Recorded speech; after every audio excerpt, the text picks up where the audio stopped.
ची भूमिका पूर्णपणे स्पष्ट आहे।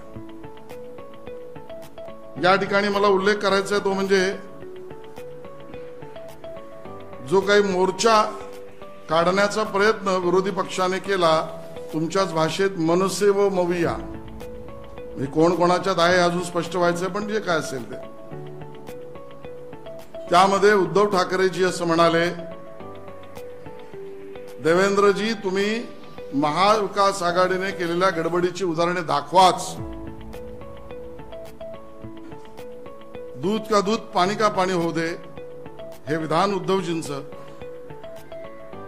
पुढे जाऊन ते म्हणाले, मतचोरी दिसेल तिथे लोकशाही मार्गाने फटकवा, मी चुकत नसेल तर हे विधान उद्धवजींचंच। राज ठाकरेजी यांनी ज्या भूमिका मांडल्या त्यामध्ये दुबार मतदारांना सरळ फोडून काढा, दुबार मतदारांना बडव बडव बडवा, आणि ते म्हणताना म्हणाले एक टेम्पोभर पुरावे मी आणलेत। आणि मग या सगळ्यामध्ये भाषण करताना ते काय बोलले, कारण आजकाल इव्हेंटचा जमाना आहे, तुम्हालाही लाव रे तो व्हिडिओ आवडतो, म्हणून मी माझ्या सहकार्यांना म्हणणार आहे की नेमकं राज ठाकरे बोलले काय आणि कोणाबद्दल बोलले आणि कुठल्या मतदारांबद्दल बोलले हे आपण ऐका, मग पुढची भूमिका आम्ही मांडतो।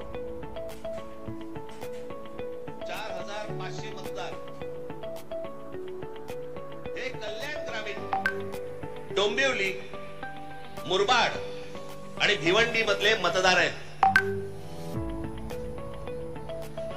या इकडच्या मतदारांनी इकडच्या इथल्या मुंबईच्या मलबार हिल मतदारसंघामध्ये देखील मतदान केलेलं आहे।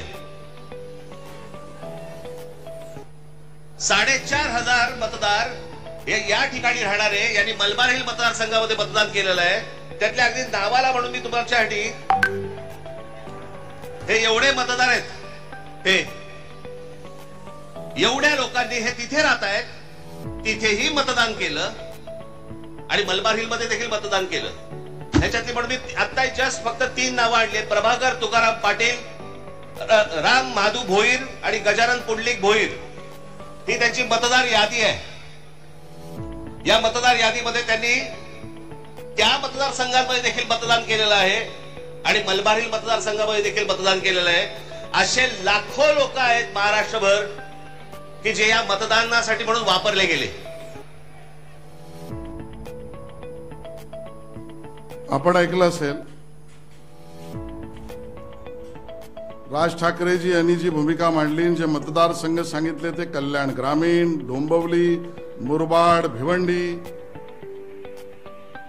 आणि मतदारांची नावं पण काय घेतलीत, प्रभाकर तुकाराम पाटील, राम माधू भोईर, गजानन पुंडलिक भोईर।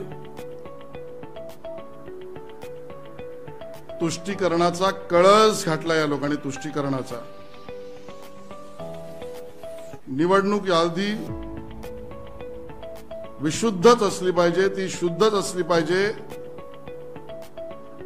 हे आमचंही म्हणणं आहे, पण आमची भूमिका त्याबद्दली खूप स्पष्ट आहे। राज ठाकरेजी, दुबार मतदार केवळ तुम्हाला मराठी माणूसच दिसतोय? दुबार मतदार तुम्हाला केवळ हिंदू माणूसच दिसतोय?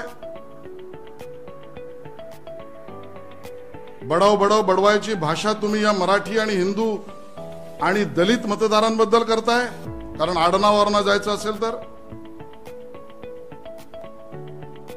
सरळ मिळेल तिकडे फटकवा, हे उद्धवजी ठाकरे यांची भूमिका या भूमिपुत्रांच्या विरोधातली दिसते। आणि मग तुम्हाला हवंच आहे ना,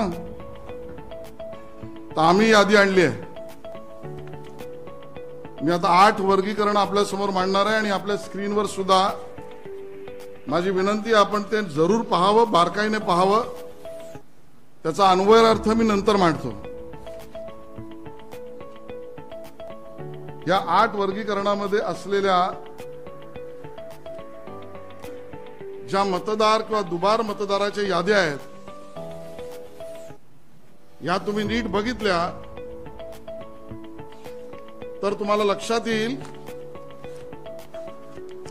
या सगळ्यांचा विशेषतः मनसे आणि महाराष्ट्र विकास आघाडी आणि दोन्ही ठाकरे बंधूंचा हेतू काय, भूमिका काय, निवडणूक कुठे न्यायची आहे, कोणा विरोधात बोलतायत.